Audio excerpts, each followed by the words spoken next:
Okay, good evening, everyone. See our group getting smaller and smaller. This is a harder part. This is where it starts to get really harder, so it's understandable that more people find themselves unable to follow.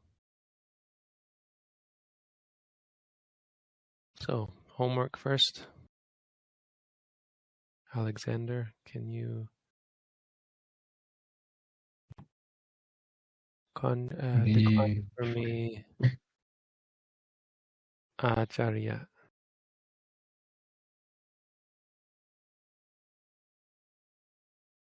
I'm gonna have to think because I've memorized them pretty slow. I know.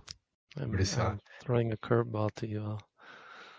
Acharyo, Acharya, Acharyang, Acharye, Acharyena, Acharyehi, Acharyasa, Acharyaya, Acharyatha, Acharyatang, Acharyanang, Acharyas, Acharyasang, Asma. Asmang, yeah. Acharyas, Asma, Acharya, Acharyehi, Acharyasa, Acharyanang, Acharyas, Ming, Acharyamhi, Acharye, Acharyesu, Acharya, Acharya. Very good.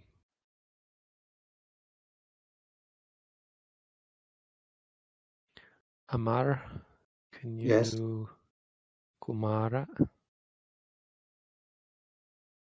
Kumara or Kumara? Kumara. Kumara, okay. Kumaro, Kumara. Kumaram, Kumaram, Kumare. Kumarena, Kumarehi. Kumarasa, Kumaraya, Kumaratham, Kumaranam. Kumarasma, Kumara. Longs. Be careful to not forget the longs. Kumaranam. Kumaram, right? Kumaranam. Kumarasma. Kumarasma.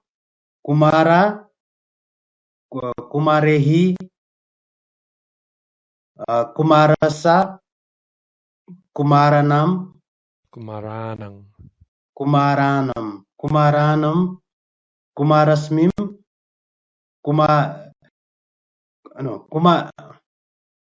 That was it. Kumarasmim, right? Kumarasmim. Yeah. Kumarasmim.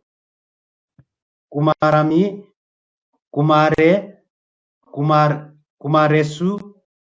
Kumara. Very good. Andrew, would you like a hard one or an easy one? Let's go easy. Easy All one. right. Jana. Jana. Okay. Jano, Jana, Janang, Jane, Janena,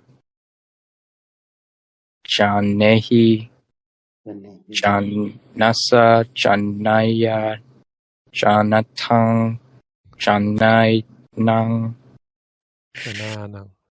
Jana, Janasma, Jana,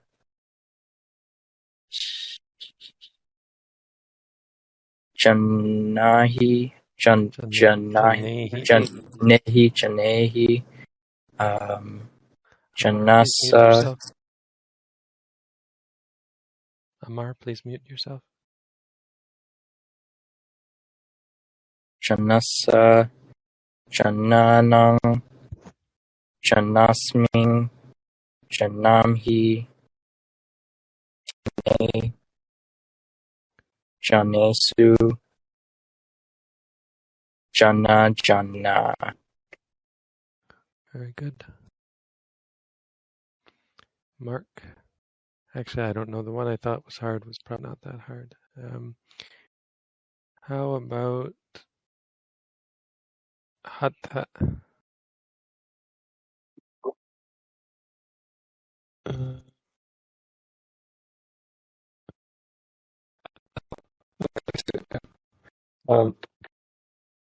Hato, hata, hatang, hate, hatena, hatehi,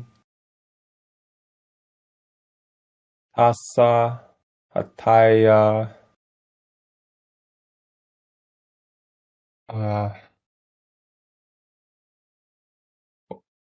hatatang, hatanang,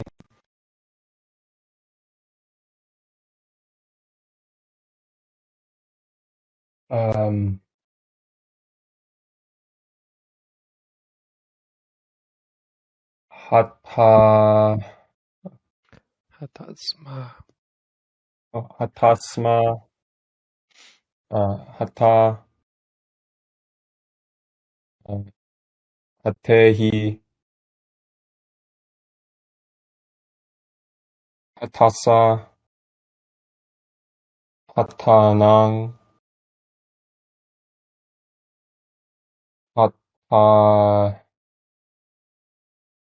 hataming, hataming, Hatasming. hatasming,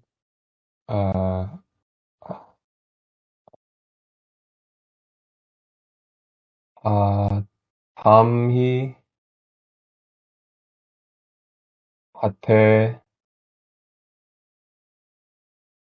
hatesu, hata, hata. Good. Ulu. How about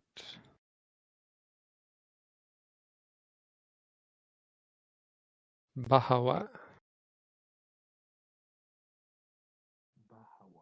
That's not right. I think it's Bhawa. I don't know where I got Bahawa. I think it's Bhawa.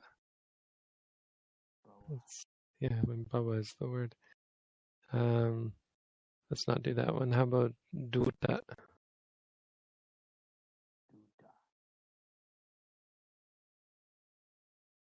Duto, Duta, You're very quiet. Dutang, Dute. I can't hear you. Can you hear me now? You're very quiet.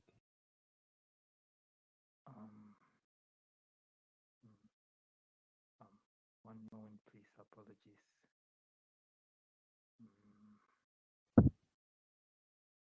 How about now? Better. Okay, I will start again. This is Dutta. So, Duto, Dutta, Dutang, Dute, Dutena, Dutehi, Dutasa, Dutaya. Remember, it's a long use, so try and make it Duta. Duto, Duta. Dutasa, Dutaya, Dutatang, Dutanang, Dutanang. Dutanang, Dutanang, Dutanang. Dutanang. Should both be long. Dutanang. We're not used to thinking of letters having to be long or short. Right. Dutanang, Dutasma, Dutasma. Dutasma, Dutta, Dutehi, Dutehi. Dutehi, Dutasa,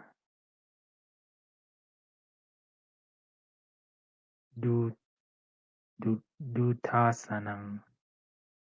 Dutanang. Duttanang. Duttasming. Duttamhi. Dutte. Duttesu. Duttesu. Dutta. Dutta. Dutta. Good. Royston. Try Katia.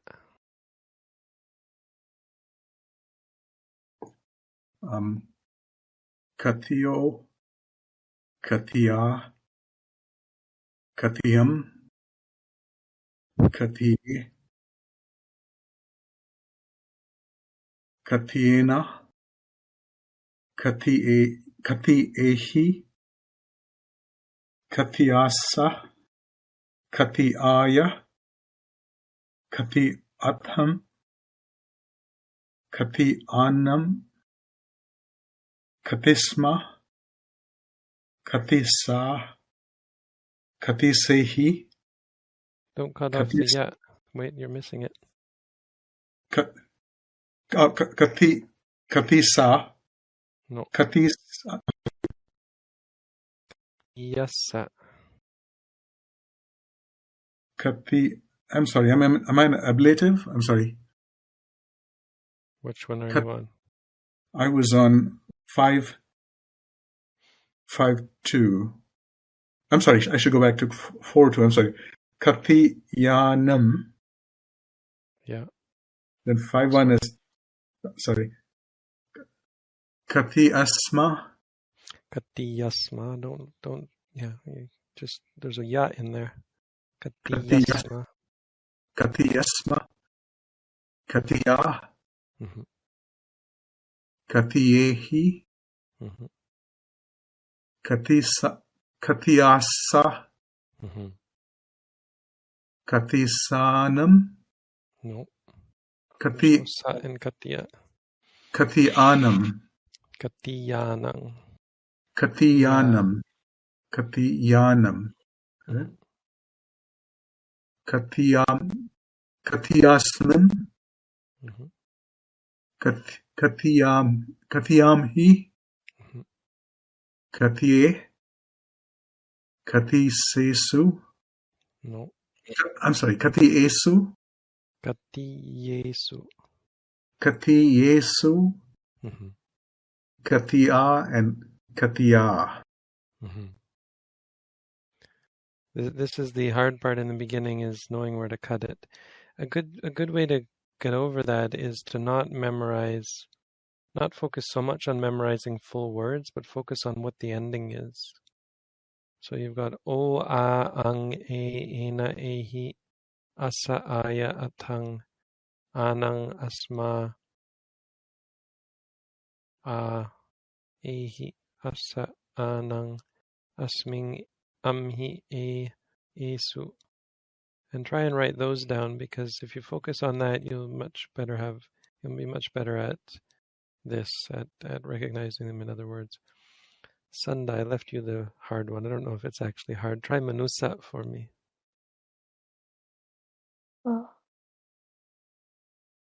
Manuso, manusa, manusang, manuse,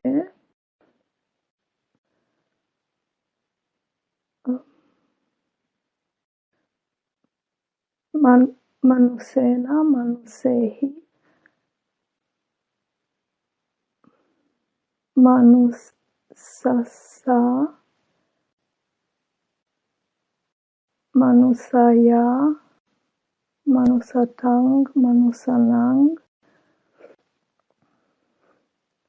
manusasma, manusa, manusehi,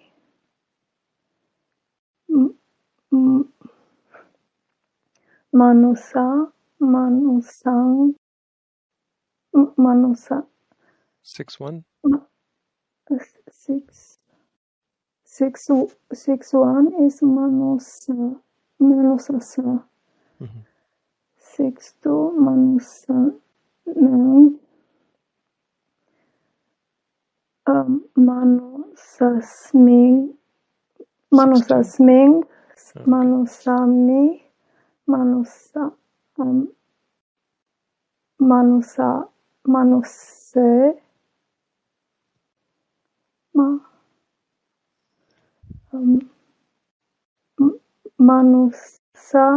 Manusa.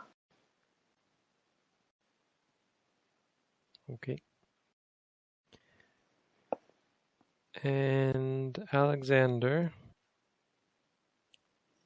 can you tell me what the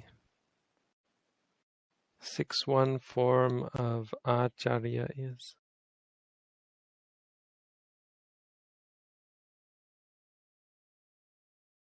Acharyasa. And what does that mean? Let me think. I don't have them.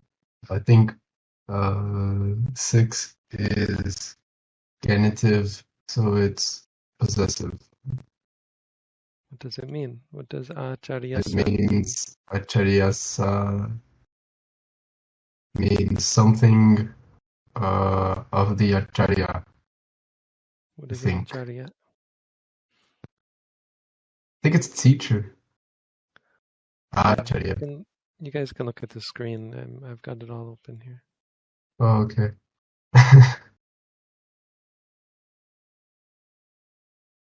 Amar, what does Kumarena mean? Kumar. Okay. Okay. Kumarena means with child. Yeah, with or by the child, if you By want to. child. Yeah, by Something the was child. done. And that's common. If something is done by someone, there are verbal forms that are passive. Passive is much more common in Pali than in English. So you'll find it being said, I just did it there.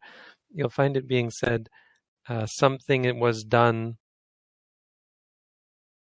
Child would be in the auxiliary. It's not called the instrumental because it's not done with the child. It's the, or wait, is it the instrumental? Maybe it is the instrumental, sorry. The thing is done by the child. So, Okay. kamang kumarena karoti. No, karyate.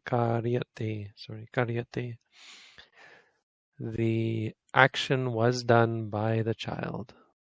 Kumarena. Andrew, how do you say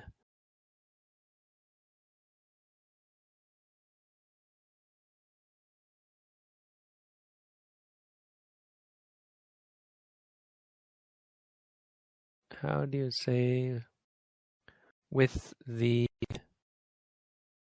monsters?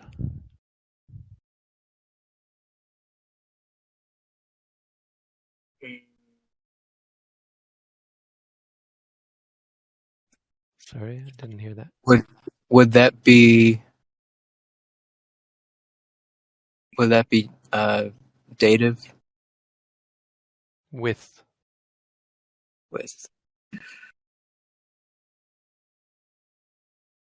Maybe I didn't tell you guys to memorize all these. You're supposed to have memorized what they meant as well.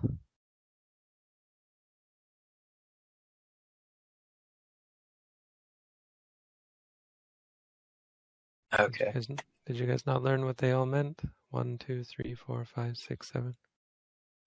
I tried memorizing it. Apparently not effectively. With the monster would be Plural, with the monsters. monsters. Yaka means Yak. demon, actually. Demon is probably better. Yakehi. Very good. Mark, how would you say, hey people?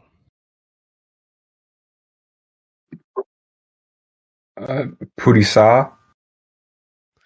Purisa means man. Oh. Okay. Let's see. Oh, Nara. Yeah. Good. Who was that? Was that Mouse Mark? Okay. Ulu. How would you say in the world?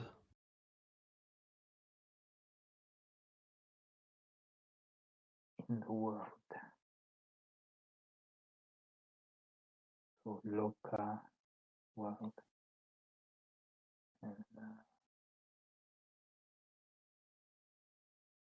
lokasmin. Could be any of the three. You'll see that lokas. Obviously, the world is often being referred to as something being in the world. So, lokasming is a very common thing to see. Loke as well. Lokamhi. Amhi is much more rare than the other two. You can consider this one the more rare form of 7-1. Very good.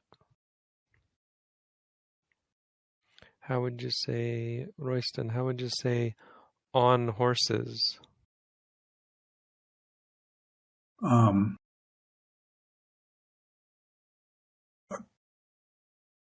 Turagasmim or Turagamhi. Plural. Oh, Horses. yeah. Turagesu. Very good. Thanks. Sanda. What does chore mean?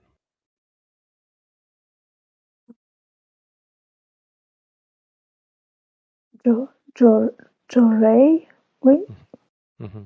Chore. What does chore mean?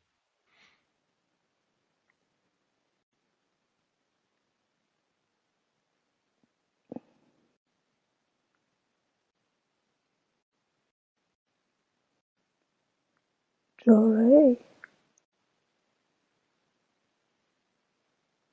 Giving you the hardest one. I think you're my best student. Yeah. Jorei or Jorei? Jorei? Chore. It's A. You're saying it kind of like how we would be used to saying the letter It E. can be But E is pronounced A. Yeah, go ahead. It can be accusative plural or Yeah, it's a trick question. Not genitive. This is locative. Locative. So what can it mean? It can mean the object of the action in villains, like Villains as the object of the verb? yeah. Or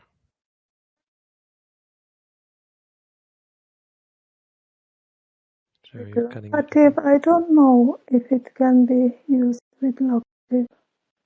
Okay. Thought in villains. Yeah, like inside. It can also be physically inside of them or on them, or it can be at them. Yeah. If someone goes.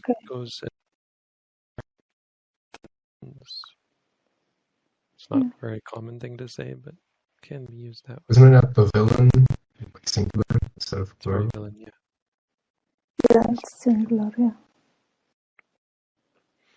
Okay, so you also see that. Your homework for tomorrow will be memorizing muni.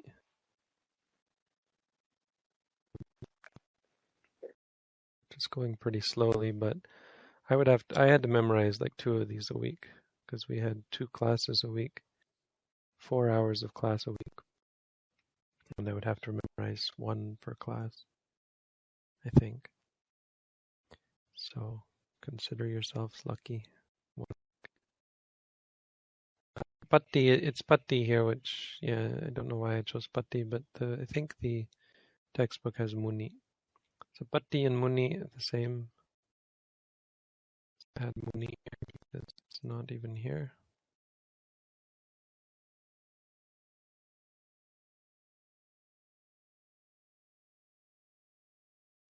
using tabs. Muni means sage, not as the herb, but sage as in a sagacious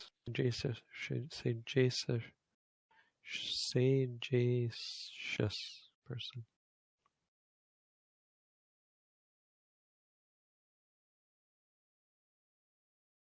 Someone who is wise. All right.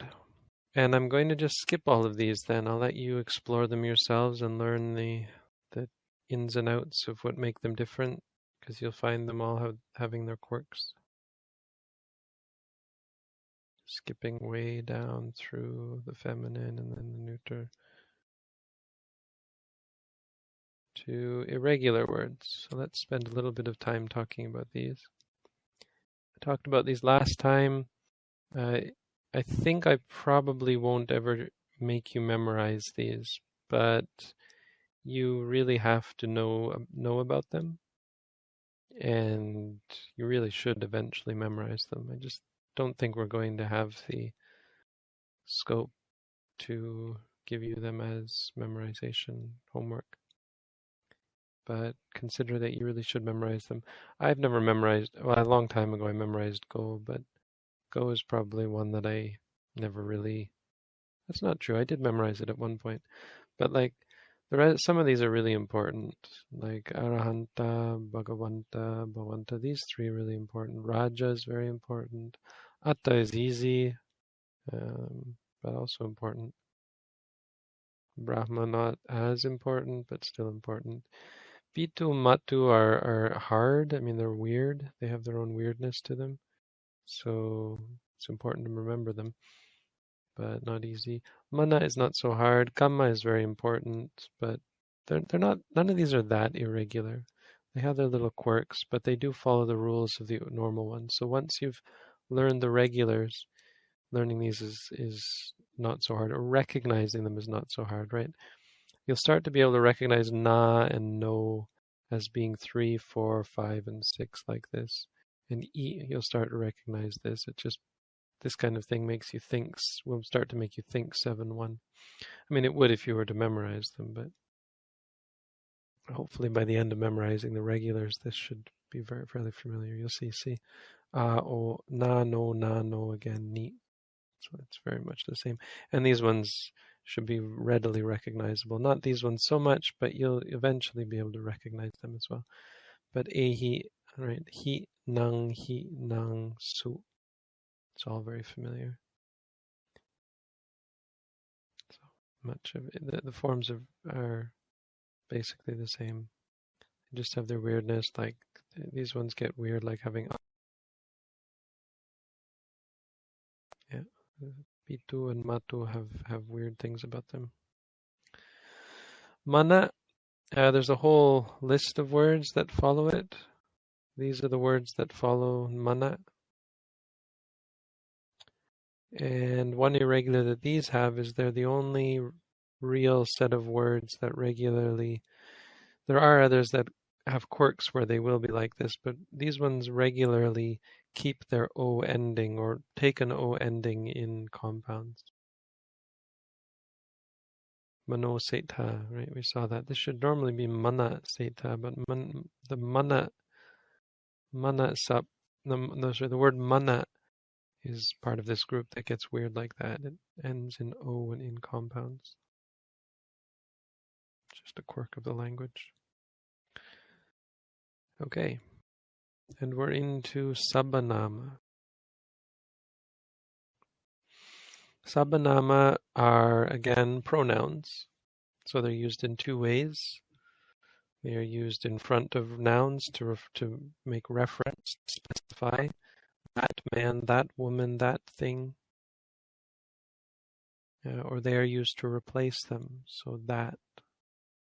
So if you just leave it alone, it refers to he, her, he, him, her, she, etc. You see how in English we use this? We have he, him, and his, right? These are declensions.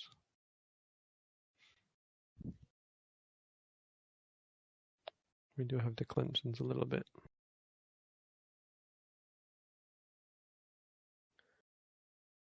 Okay, so these you'll have to memorize eventually.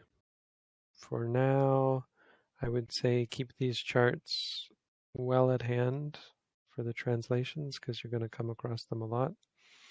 But fortunately, they're almost exactly like Purisa, right? This is almost Purisa exactly. And neuter is this. The asterisks are for neuter. But apart from this one, everything else is, and there's some quirks, but it's basically following Purisa. Right? The na throws you off a little bit. And you have to know that asa is actually tasa. Not always. There's another, it can also be a verb, but it's usually asa. Usually dasming could be asming. These are, I think, mostly in poetry. They're not that common. The not forms. Feminine, well, once you learn the feminine regulars, you're going to see that this one is very similar to them. And neuter is just like this, tang, tani. The only difference is these three. Tang, tani, tang, nang, tani. That's the neuter. So neuter doesn't have these ones.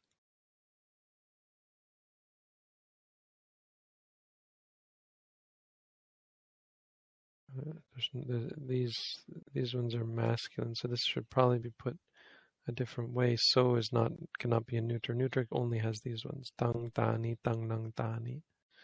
And masculine only has so, te, tang, nang, te, ne. Right.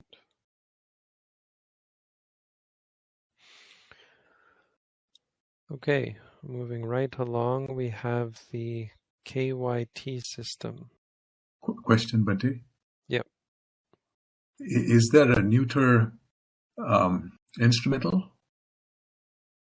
Instrumental, these ones. So neuter is all this is neuter, except that 1 1 2 1 1 1 1 2 and 2 2 are different. Those are the ones that are different. So this is masculine, this is neuter, this is masculine, this is neuter. These are masculine, this is neuter. The rest is both. Got it. Thank you. Okay, the KYT system is just an important, I guess, mnemonic device. KYT. Remember these letters. I mean, they'll become quickly very familiar to you because it's used so often. KYT system means that if you take this Sabbanāma here, you see this is all beginning with T. If you just replace the T at the beginning, or, well, the ones that start with T, with a Y or with a K, you form new words that have similar but different meaning. Okay? So instead of tang, or instead of so, let's say you say yo or go, KYT. So this is not T, but it is the T version. It's just irregular. So instead of so, you have go, yo, and then so. Or kang, yang, tang. Or kena, yena, tena. These are probably one of the most common parts of the language. So remembering this is an important thing. Gehi, yehi, tehi. Kasa, yasa, tasa. 3 different forms.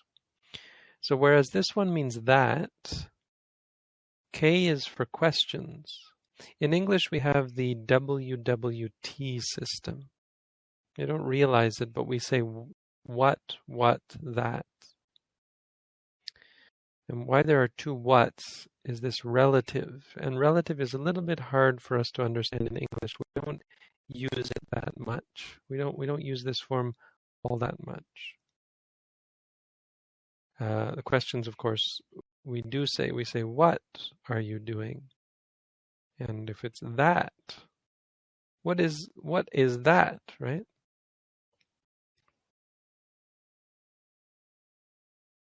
who are you? We don't have a we used to, right? We would say who and then thou. Thou art, which would I guess be the T version of the who question. In Pali, this is very much alive and very much used. So ko, yo, so, king. It's king, not kangs, right? You don't really say kang. Instead, you say king. It's irregular. Kasa, yasa, tasa. So the K and the T are pretty simple. They're easy to understand. So king, and this is just a word. This K is unrelated. King karaniyang. Karaniyam means something that should be done. So when you say king karaniyang, it's what should be done. And this is a full sentence. King karaniyang. What should be done? If you wanted to say that should be done, you would say tang karaniyang.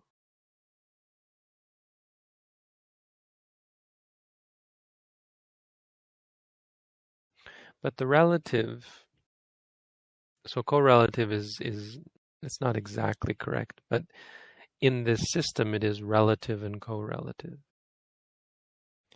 And what does relative correlative mean?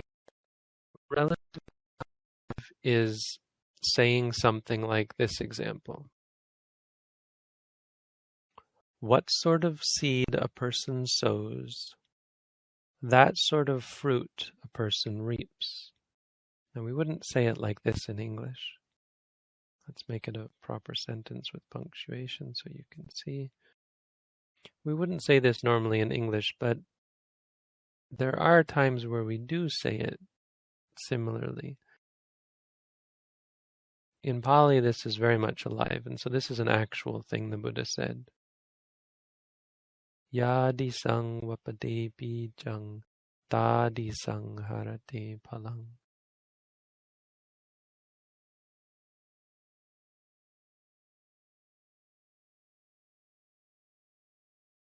I'm not sure why this is a long A.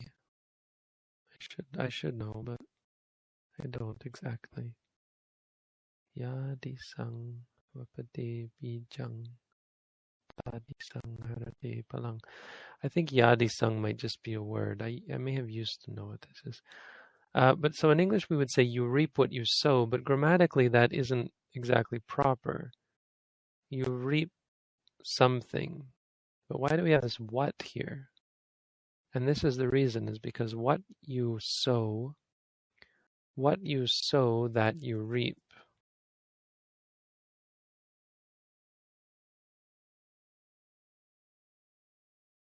We just don't say it. And in Pali they'll do this as well.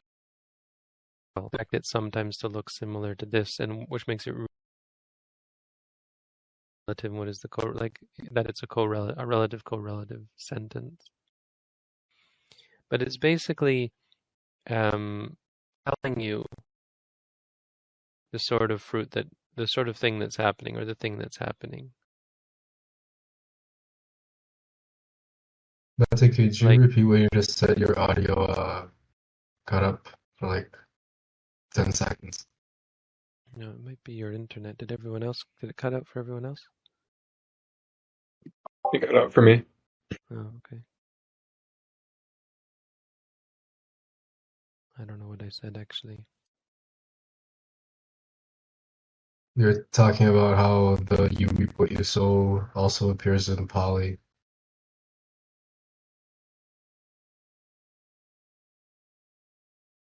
Well, this shortened form does appear in the Pali, or similar to that.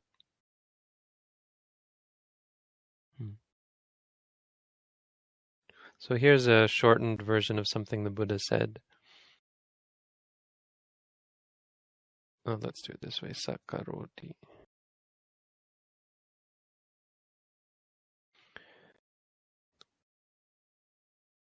So yo is who. It's the masculine singular.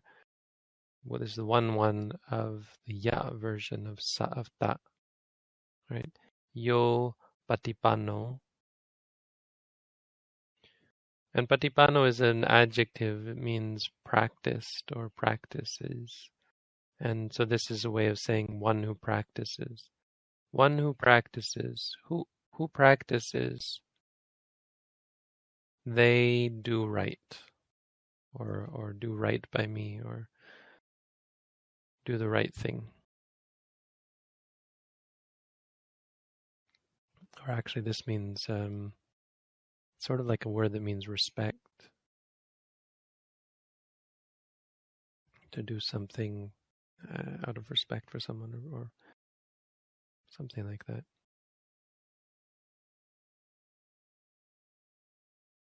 Pay homage. Because when the Buddha was about to pass away, they were all bringing flowers, candles, and incense, and the Buddha said, "Yo ko ananda." So he started with yo ananda, talking to Ananda. Whether they're bhikkhu, bhikkhuni, upasiko wa upasika wa dhamma nudhamma patipanno. So, and then he said, so that person, so Tathagatang sakaroti karukaroti manyeti pujeti paramaya pujaya. All right, so be aware of what ya will be used for. There are other ways that's used, like yo so patipanno. Do we have that here? Yeah. This is a yo so bhagava is where you'll see it. Yo so is used, it's like saying he is the one who. He is the one who is the Bhagava, would be something like that.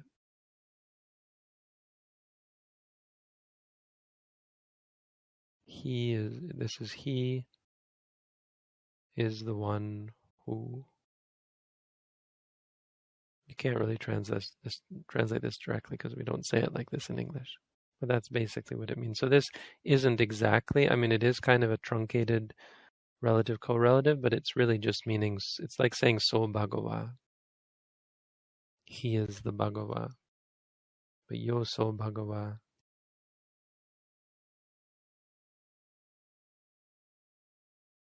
Or you could say that one who is that one who is the Bhagava, and then you could say is such and such and such.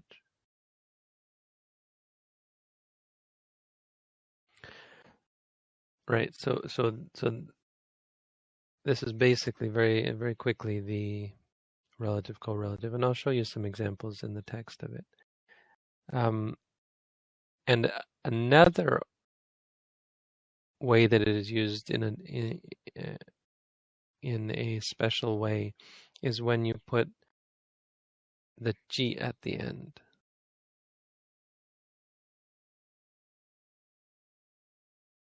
And there's two ways. One is the indefinite, and I guess they're both indefinite. But okay, if you just put ka, right? So ka and chi means some indefinite thing. So king chi means something. Go chi, let's do this. Go chi equals someone. So it's no longer a question. It's using the question form. But when you put chi at the end, it means something. If instead you put ya plus ka plus chi, and this means any form of these, because it can be masculine, feminine, or whatever, then it means whatever.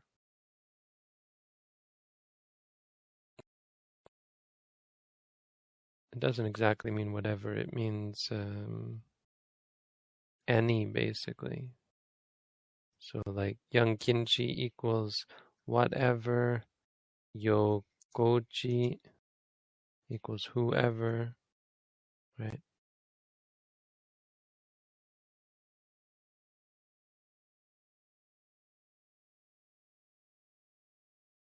Is that clear? I find this hard to teach. I don't know exactly how to explain it to you. but you get the sort of sense. Are there any questions? Is anyone lost?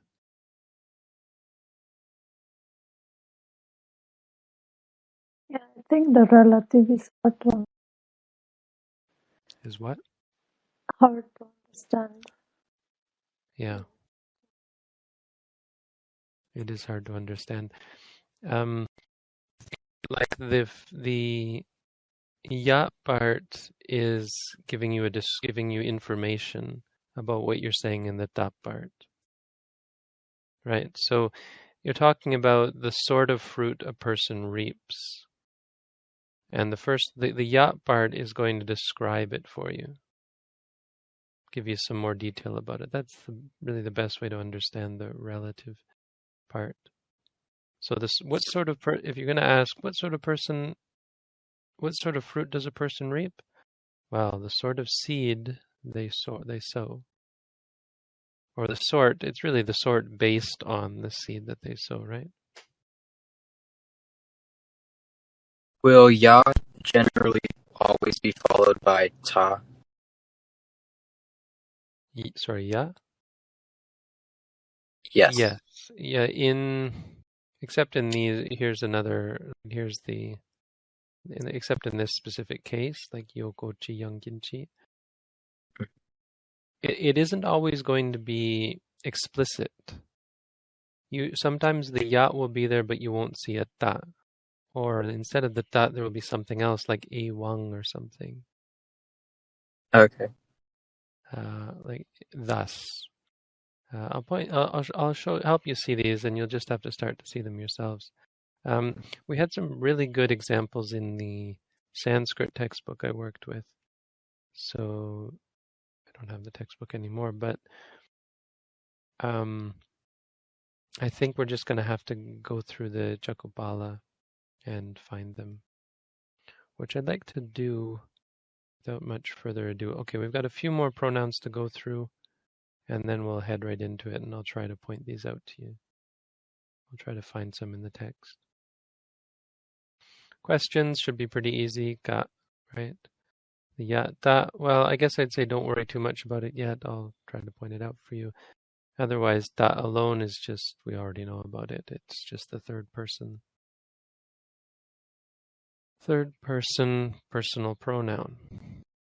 But it's only one of the third person personal pronouns. It means that. It's referring to something outside of the conversation, something separate from the person speaking. Ima, on the other hand, is also third person, but it's referring to something close, something within the sphere of conversation, this thing that we're talking about. A young is irregular, so you'll start to... This is a little bit confusing, this notation. I don't know about it, but I mean, it gets the job done, I guess. The N's are neuter, the M's are masculine. Once again, it's only three forms that are... No, that's not true. So this should be imang, idang. This should be M as well. So yeah, these four then are going to be different. So masculine is ayang, ime, imang, ime.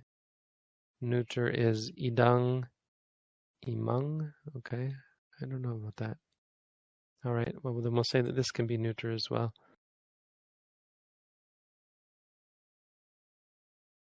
Ayang, so the neuter is idang, imang, imani. And then imang, idang, imani. I'm not sure about this imang. Anyway, I guess we'll let it stand. And this is fairly irregular. You'll see some weird stuff here, but similar forms. And I take these ones out because you just rarely see them. What you can know is that ahi technically can become abhi, but it's so rare. I'm just taking it out. Probably shouldn't take it out. Oh well, you know anyway. So you have to remember that it can still be there.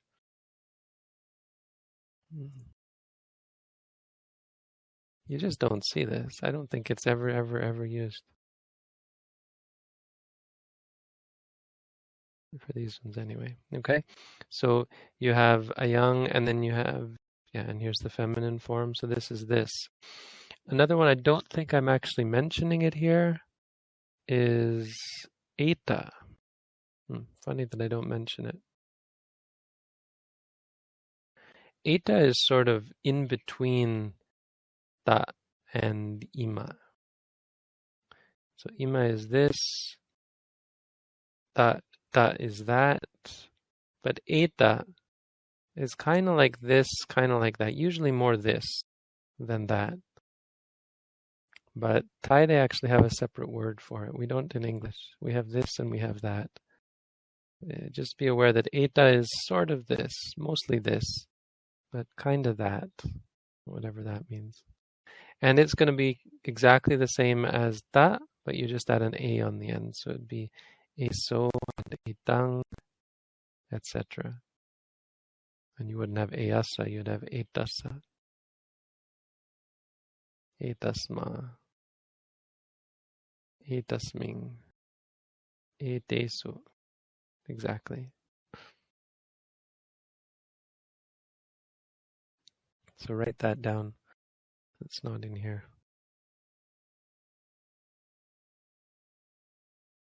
And finally, we have the second person, and what we would call in English the first person, but that would be the third person in Pali. These are important. You're going to eventually have to memorize these. For now, just keep these charts again in mind, and they will come up whenever there's speech. You're going to see tuang, or tumha as it's called.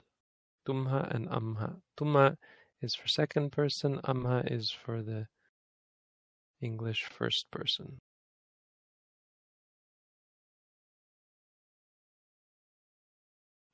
And they're pretty irregular.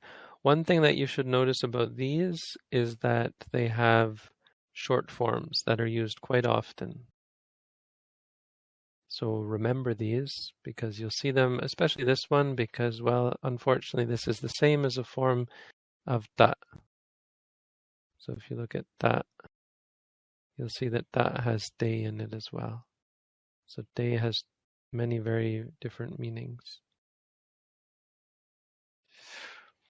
Wo is the plural version. Te, you'll see here, here, and here, and here. I guess only these three. No, here is the plural version. This means we, us. And me is the singular here, here, and here. So remember me and no and te and wo. They're very common. Yeah, you'll see them used quite often. And that's it. We're not going to get into Sandhi. Sandhi is your next big lesson. Let's go to the Chakupala Pali. Are there any questions? Make the shift.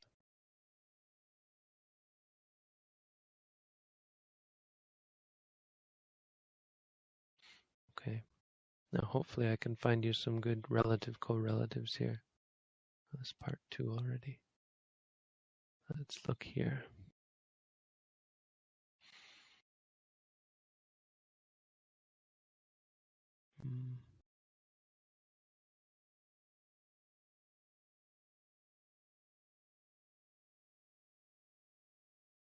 No, I guess it's not going to be that. Oh, here we are. Here's one. So let's look at this here, for example. Here you see a relative correlative, which is actually a very weird sentence. It's probably a bad example for that reason, but it's weird because it's a double relative correlative. It's actually hard to translate. And this means in regards to any food or drink or medicine, yo young ichiti, who wanted what?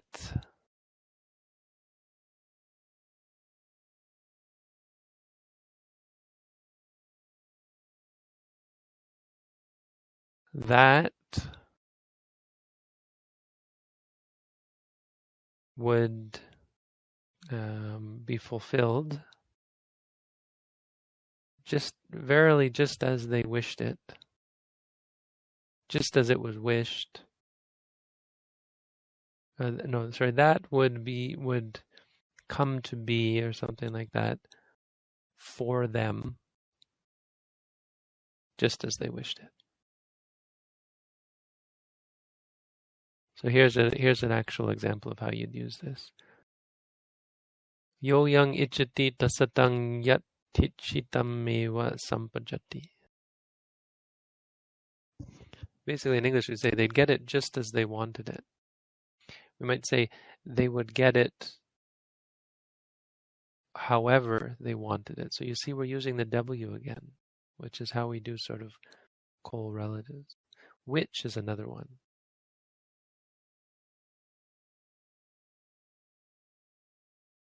That we used in English. So instead of them saying they would get whatever they wanted just as they wanted it, they would say whatever they wanted, that they would get just as they wanted it.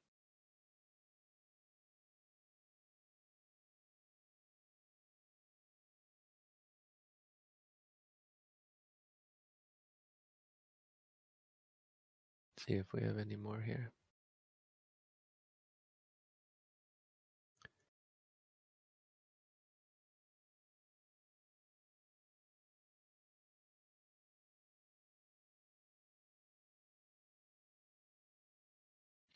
Oh well, we probably won't come across too many of them in this text, just because of the way it is laid out. Can I ask why was tasa plural Where? in that example? It shouldn't have been plural. Oh, why I translated as they? I think so. In English can be singular when you're not Okay. when you're not specifying a specific person. Okay. To them.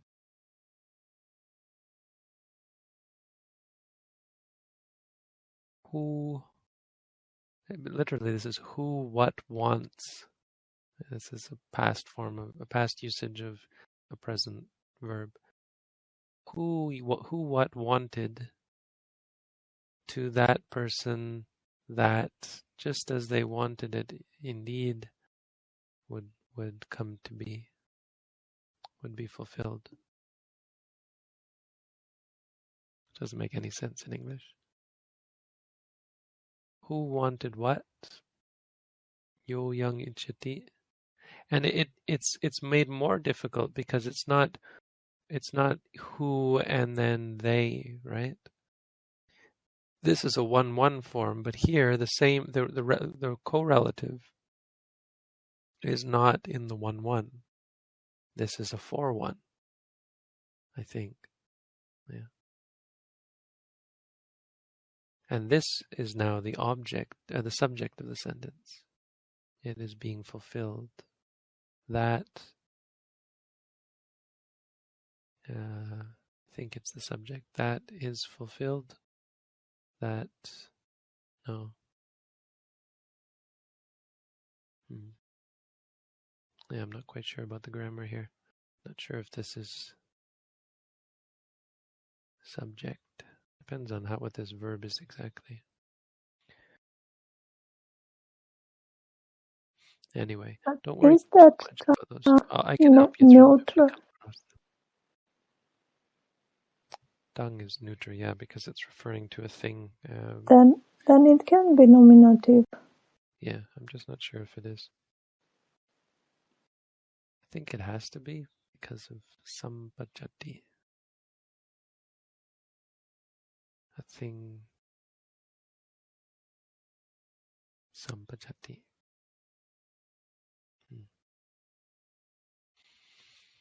Okay, what I'd like you to also start doing this week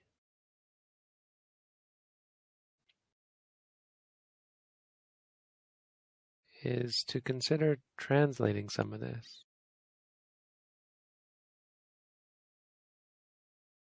Start looking at part 1 and figuring out what it means. Some of it anyway. Use the digital Pali reader to help you so you can click on words. But try and start putting numbers over it, like what tense is this? What word is it even? What about this one? There's so much that you haven't learned, like compounds, for example. But as soon as you can, you should start. Like you see all sorts of pronouns here. This is a pronoun. What is this? What is this that we learned today?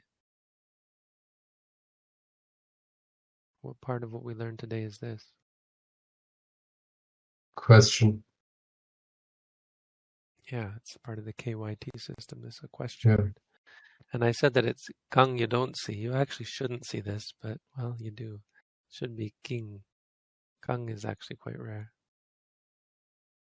But okay, there's also kang. And here's another one, right? All over. Ayang, I kind of skipped through it, but just a reminder that ayang is referring to the, oh dear, it's all above, isn't it? Ayang is this ima. This is the 1-1 form of ima. So this, whatever it is that he's talking about. Well, actually not that, sorry. This, and then this, none of the rest of this is, well, this is not the subject. This actually goes with this. This is an adjective for this. This thing, and this is, so this is Purisa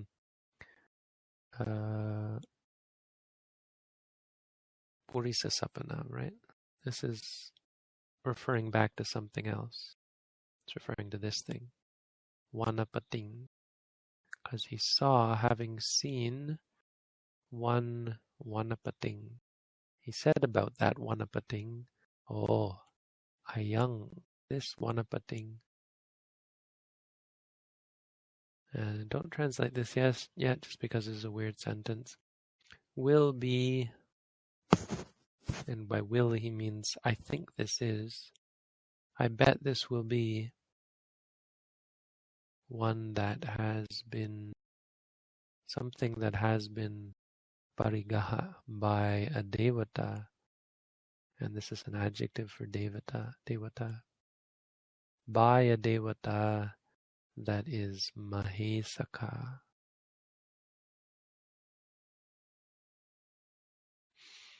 So start going through this if you can. For future lessons will help a lot, but think of it as a puzzle. You can start figuring out some of the puzzle pieces.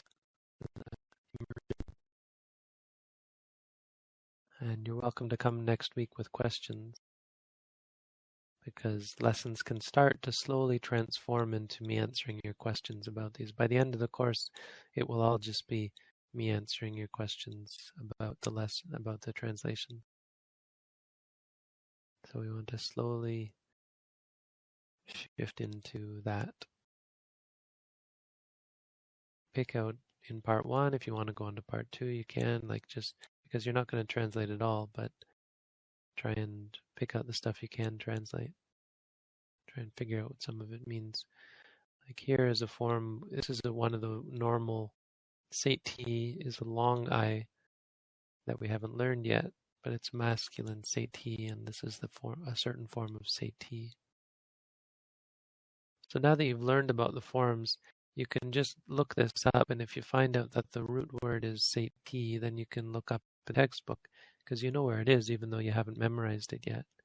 And you can figure out what setina probably means. Before you do any translating, before you translate a sentence, always, always, always be sure of which cases the words can be, because it will totally throw your translation if you assume it's a different form than it is. In English, we aren't used to looking for about thinking of a word as being in a specific form. We rely on conjunctions, or whatever they're called, prepositions, to give us that. You don't get that in Pali. You have to understand this as not being the Sati, but being by the Sati. This actually goes with this word. Anatapindikena mahasetina. This is one thing. But this first word, it follows purisa, so it goes ena. Sati doesn't follow purisa, it follows sati. Sati is the word that we use as the example. So instead of ena, it's ina. But that doesn't change the fact that they are referring to the same thing. This is a great Sati named Anatapindika. Anatapindika is his name. Well, it's actually his something he was called. One who gives alms to those without refuge is what Anatapindika means. So to poor people, he gave alms to the poor quite often. So even before he met the Buddha, he was known as Anatapindika.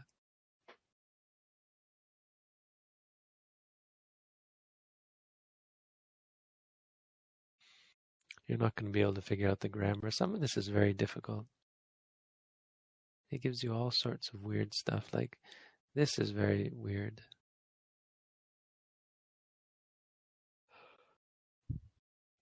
Isn't it? Wait. Yes, sort of. I mean, this part is anyway. It's just something you're going to have to learn about. We'll learn about as we go. Bhante, was this text written by Buddhaghosa? Like, who was it written by? No, this Buddhaghosa didn't do the Dhammapada commentaries, we don't think. I think Dhammapala was the name of the commentary, the Dhammapada commentary. It's pretty, I think it's well accepted that it wasn't Buddhaghosa. In fact, Buddhaghosa is supposed to not have done any of the commentaries, but he is supposed to have brought them back into Pali from the Sinhala, because they were lost in Pali. They were preserved in Sinhalese. It's hard to really know what the exact nature of them was.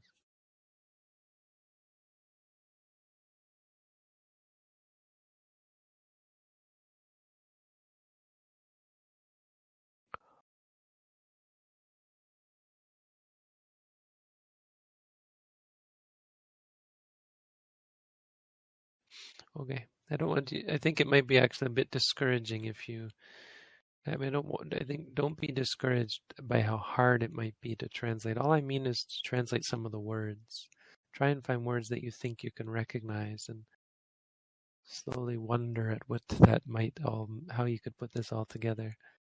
But that's just an extra exercise. I don't expect you to get very far there, because I don't want you to get discouraged. Consider that today you learned about pronouns. Something important. So you know about them now, and you have these charts to refer to. You know that there's ones referring to that as in something far away. And this KYT system is a bit of a monkey wrench, but you have to just remember it. For now, just remember it. And questions, well, you've already got that one down. The relative, correlative, just don't worry too much about it yet. It's kind of going to be a hard thing for us to have to deal with when we come across. But it isn't that easy. And then you have this word, and then you have the second person and the first person. Just knowing about these is very important. It's not a lot of knowledge, but remember about them, and you put these charts to use until you've memorized them. Because eventually I probably will ask you to memorize them.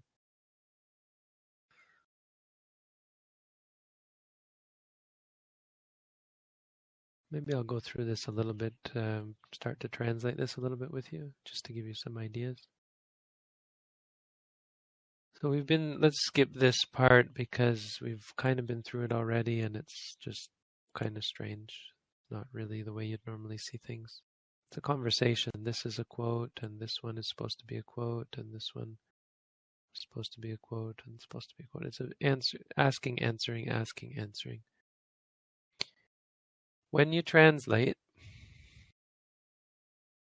we've been through this, right? These ones you pull out first. So this means in Sawati, it is said, ahosi, there was.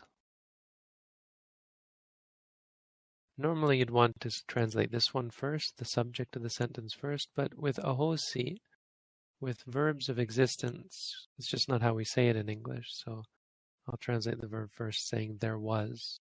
Because this is literally akutumbika was. Or we might say there was. If you want to put this first, it doesn't really sound right. Akutumbika was, existed. So no, in English we say there was. Akutumbika, a landowner named Mahasuwana.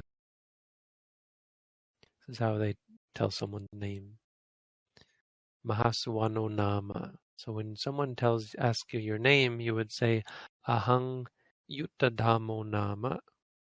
I am named Yuttadhammo, or I, Yuttadhammo, am named. I am one who is named Yuttadhammo. When you become a monk, you have to answer that question. Kinamosi, what is your name? Ahang Bante Yuttadhammo Nama. Konamate Upachayo. Upachayo me Bante. What is the name of your Upachaya? Upachayo me Bante. Sirimangalo Nama. My Upachayo is named Sirimangala. So there was a Kutumbika named Mahanama, and he was all these things. So these are easy. What form are these in? Nominative. Nominative. All Give nominative. me the numbers. Give me the numbers. 1-1. 1-1, and they're masculine. 1-1 masculine following Purisa. All easy. Adho, so this guy was Adho, he was Mahadano, Mahabogo, but he was also Aputako, and this one stands out. It's you have to understand there's a bit of an inflection there. They put it last for a reason, because it's none of these things. This means he's rich and powerful, basically rich and rich and rich. He's rich and rich and rich, and he was Aputako. Do you know what this means? Childless. Childless. Putta means child. Son, literally, but it's usually refers to child. And ka, this is actually the nika, I think. I'm not quite sure. Anyway, it's in practice, it's the ka ending. Ka ending means one who has, or something. Usually one who has, one who does, maybe, but usually one who has. So one who has a putta. Puttaka means one who has a putta. Aputtaka. A is the negative. It negates things. Aputtaka, one who doesn't have a putta. So we might even translate this as, he was all these things, but, and this is how I translate, but without a son. Okay, and then the next sentence we can't translate it all the way, because these dwa ones, which you'll learn about in a while, I'm skipping ahead with this, but it's important to let you know because you're just going to see it way too often to not know. Dwa is having. It's a gerund. What they call them, I think. Dwa, anything usually ending in dwa means having, and it breaks sentences up. So it's their way of saying he did one thing and then he did another and then he did another. So we stop here because the first thing he did was he bathed. Having bathed, so he, all right, so that's what it's going to mean. He bathed, etc., etc. But first, let's take this out. This is a time. Eka divasang. Divasa means day. Eka is one. So this refers to the time. One day. Pull this out. In English, we pull this out because it doesn't relate to the rest of the sentence. It's talking about the time, just like this was talking about the place. pull it out because it's different. It's talking about the place where the thing happened. It's not grammatically related to the rest. Same here. Ekadivasang, pull it out. One day, he, having bathed at the bathing place. Nahanatitang. Objects always go right before the verb. Remember, I think I said it's subject, everything else, object, verb. That's the general way it goes. This is not a verb. It's an abhyaya, but it performs as a verb, of course, because it means having bathed. So having done this first, having bathed at the bathing place, natva, what is natva? Having, performed ablutions? Okay. That mean washing out his mouth or something? Gargling the water? Cleaning himself? I don't know.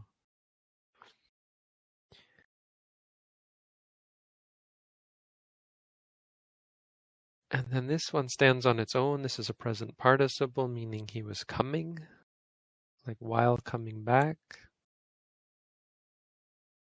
And then this one. This is another phrase. And the subject is the same. This phrase and this one as well doesn't have a subject associated. It's still talking about this. This is why they use these, because you don't have to use the same subject. You don't have to repeat the subject. He did these things, and then he was doing this, and then he was doing this as well. So no need for repeating the subject. We already know what the subject is. It's still the same sentence. So we have so diswa. Diswa is the past participle of, or the gerundive, sorry, of the gerund of see. This is dis,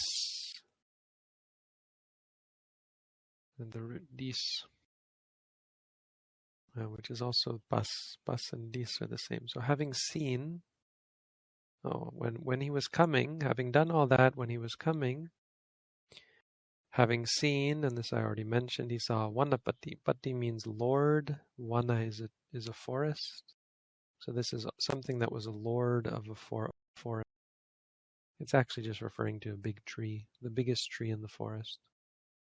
Ekang, one. So what he saw was one lord of the forest. And that lord of the forest was Sampanapata Sakang. So all of these are the object of the verb. And you can recognize that because they all have the same endings, right? They all have 2-1 endings. 2-1 neuter endings, but it's the same as the masculine purisa endings. Pating isn't, it's ing because it follows muni, or it follows agi, or whatever was the neuter. Or is it neuter? No, pati is, sorry, it's not neuter, this is masculine. Because pati is masculine. I'm thinking because it's a tree, but this is also a lord. Lord would be masculine. So this tree was the lord of the forest, so it gets masculine treatment. Doesn't matter, it's the same in neuter or masculine. But you can recognize that these words are going with it because they also have most likely 2-1 ending. Ekang means one, eka means one. And this is a compound. You're going to learn about compounds eventually. It's a weird it's a compound. Compound. It's got 3 parts. So Pata and Saka go together. They mean leaves and branches. And Sampana means full or resplendent or something like that. So this tree had full and it was endowed with a fullness of these 2 things. So these 2 going together is one kind of compound, and then them 2 with this word is another kind of compound, being full, having, this is actually an adjective, so having full these things, or having a fullness of these things. So this big tree in the forest, basically this is just a way of saying it had a full array of leaves and branches. Having saw that, and here, don't be misled, there is no verb with this part. And how you're going to figure that out is you're going to remember that ti is a quotation. Well, we're spoiled here because we have the quotation marks. But when there's a quote, you almost always have to supply if it's not given. It's either chintetva, if you thought it, or it's vatva, if he said it. So someone can say something or they think it, and you usually have to supply it. You'll see there are places where we don't have to supply it, where it is applied. But here's another one down here, he is going to supply it as well. So you have to say he thought to himself, or having thought to himself, because we're still not done the sentence, so we use another having. Having seen, having thought to himself, having done this, having done this, having done this, having done this,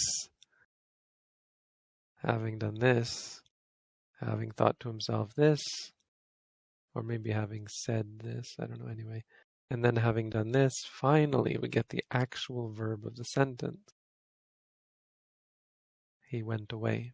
Pakami. Pakami is the past form of pakamati. He went away.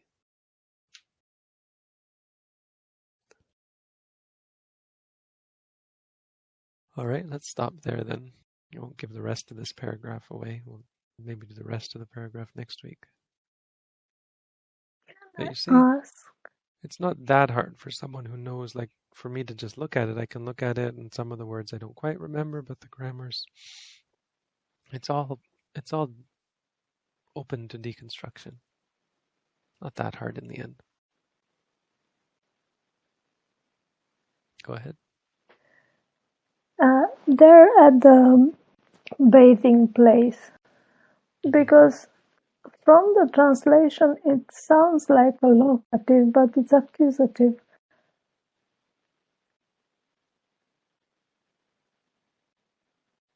Good. That part. Okay. Yeah. Something I probably didn't make clear, and yeah, I don't even think I brought this up, is the cases are a bit fluid, especially in regards to things like location. So absolutely, this should be in locative, but it's locative in the accusative. It doesn't make any sense, right? But yes, sometimes the case is wrong. And it's just a quirk of the language. They use the wrong case. I think you find that in lots of languages that use this sort of thing. They have idiomatic usages where they use the wrong case. And that's pretty clearly what this is.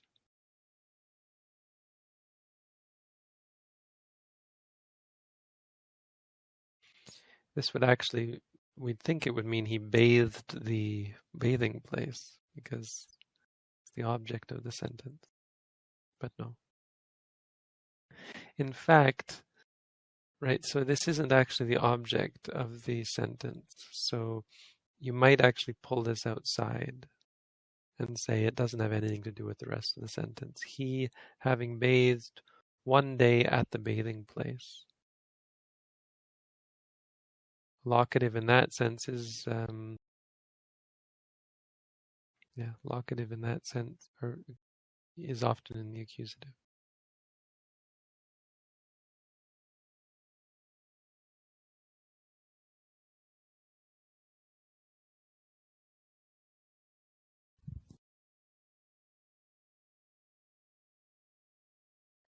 But is it accusative? I mean, It is accusative, yeah. Okay.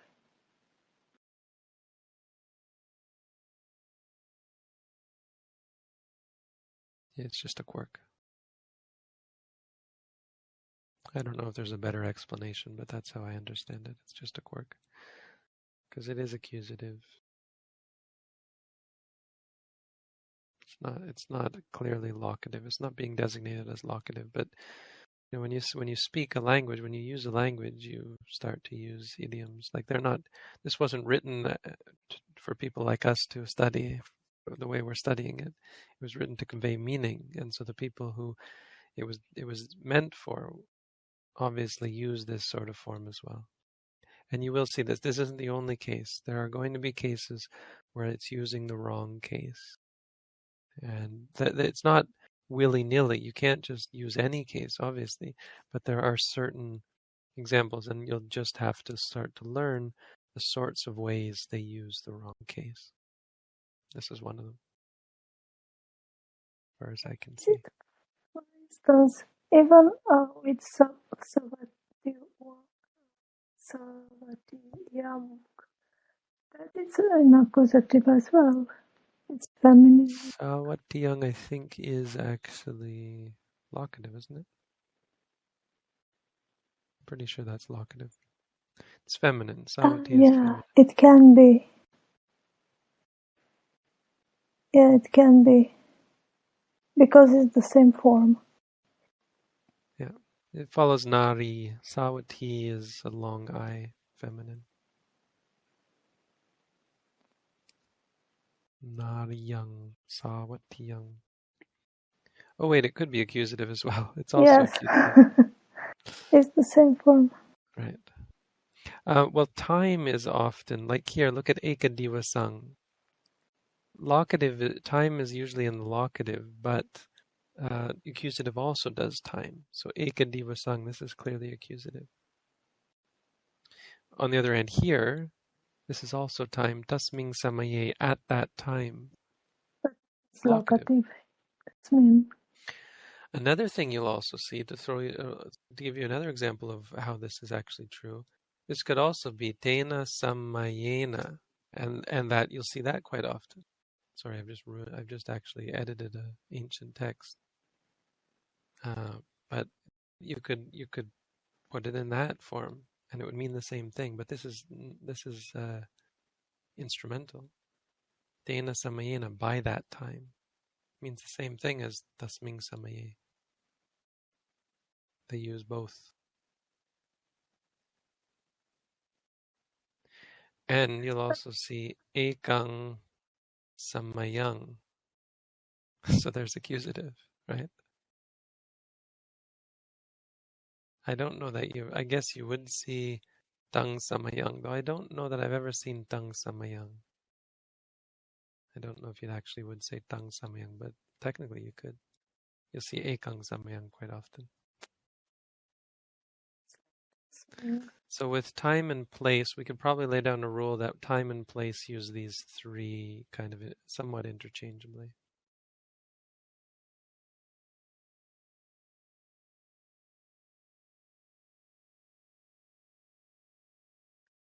Because, like, for example, you'll see I want to stop editing the ancient text, but let's just put it here. Yena bhagava ten upasangkami.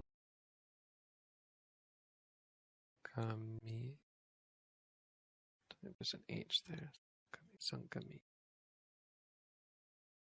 Yena bhagava, this should not be underlined. Yena bhagava ten upasankami. So this gives us a couple of lessons.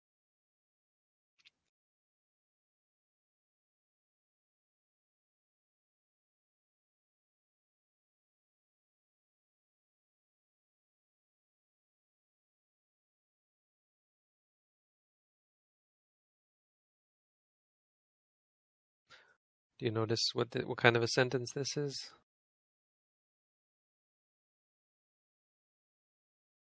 Relative, correlative. Yantang. Yena tena. It's relative. Tena, so relative, correlative. So yena tena. Yena bhagava ten upasankami. Tena upasankami, but you'll hear it ten upasankami. This is just Santi. With whom? Sorry? Yena will be translated with whom? It won't be. Remember, this is again a reminder of this warning. Don't forget the declension. Doesn't mean whom.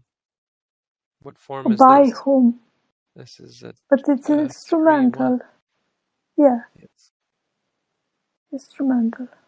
Right. So if you didn't do that, you were going to try to put these together, right? Yena Bhagava as this referring to the Bhagava, but it can't be. Why can't it be? Well, you don't know this yet, but Bhagava is 1-1. This is an irregular. So until you look them up, you don't realize that they can't possibly go together.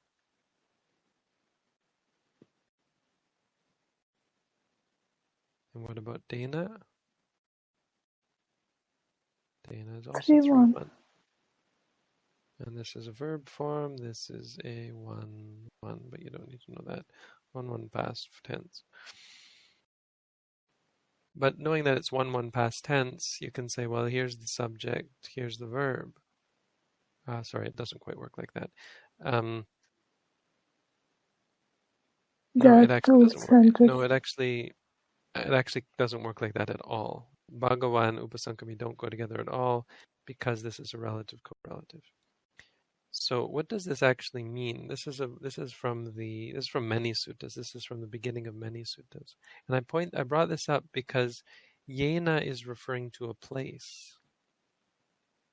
Upasankami means he, she came towards, moved towards, approached.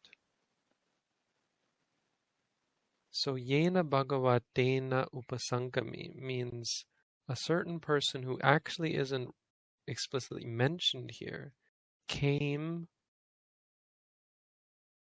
and this is actually to that place, even though it's 3-1. The only way in English we can make sense of it is if we say to that place where the Blessed One was. So this would be a hosi. You won't see that, but Yena, what is the word for place? I don't know if it's Tanena, but well, Tanena. So to really make it stand out, we're going to do this. Yena Tanena Bhagava Uhosi, Dena Tanena Upasankami. Literally, by which place the Bhagava was, by that place he or she approached. See what I mean? There's no reason this should be in the 3-1 because he approached to a place, but here you approach by a place. I don't know of a really good explanation as to why they're using 3-1, except to again say that it really does seem that place and time are used in 3 different declensions. Use 3 different declensions. Do you get this? This also helps you understand a little more about relative correlative, I think. This form, I think it's the second form of Sabbanāma. Sorry? Sabbanāma.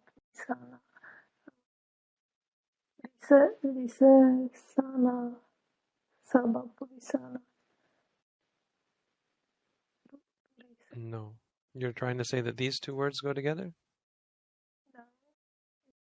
Sorry, you're cutting out. I can't hear you.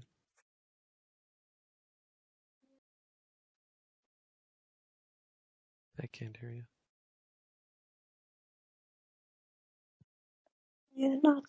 Yena Tanena.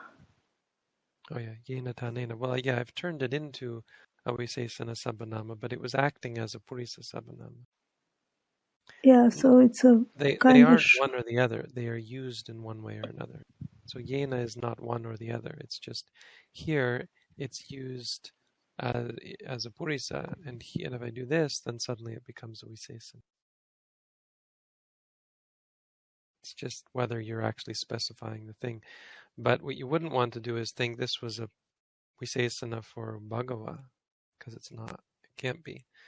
The only way is if you had Bhagavata. which would be 3-1.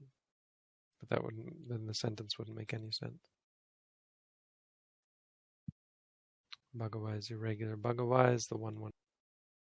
And you don't need a hosi, and you don't need tanena either. So yena bhagavatena, and you shorten this with sandhi, so you've got yena bhagavatena upasankami.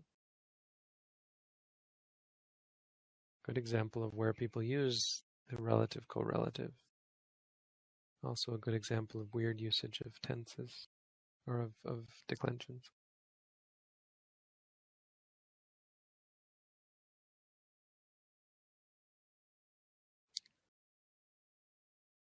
Any more questions?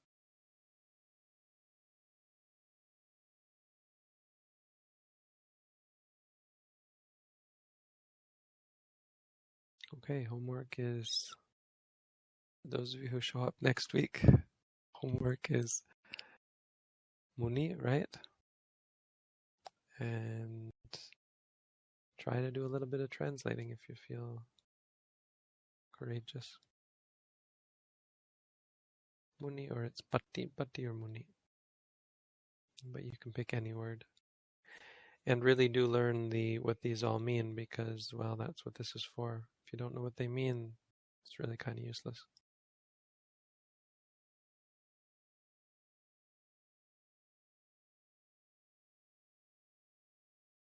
I hope none of you feel discouraged by how confusing it can all be.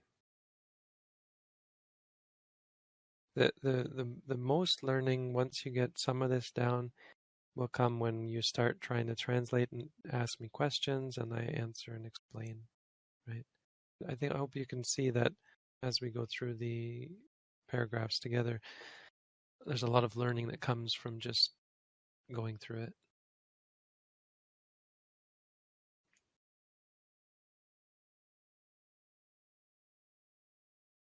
All right. And if none of you show up, I won't feel bad. I'm not here for me, so don't feel like you have to show up next week. If it starts to get hard or your life interrupts, remember that Pali is not one of the most important things. Even my teacher did encourage it. Even he who was supposed to be, he was very much known for his emphasis on practice, did encourage the learning of Pali and learned Pali himself. So don't think it's not something we encourage. It's just you need to know your priorities. So I wish you all a good week. Maybe see you all next week, or some of you. Thank you. Bhajan. Thank you. Thank you, you. Sadhu. Next week, Sadhu. Sadhu.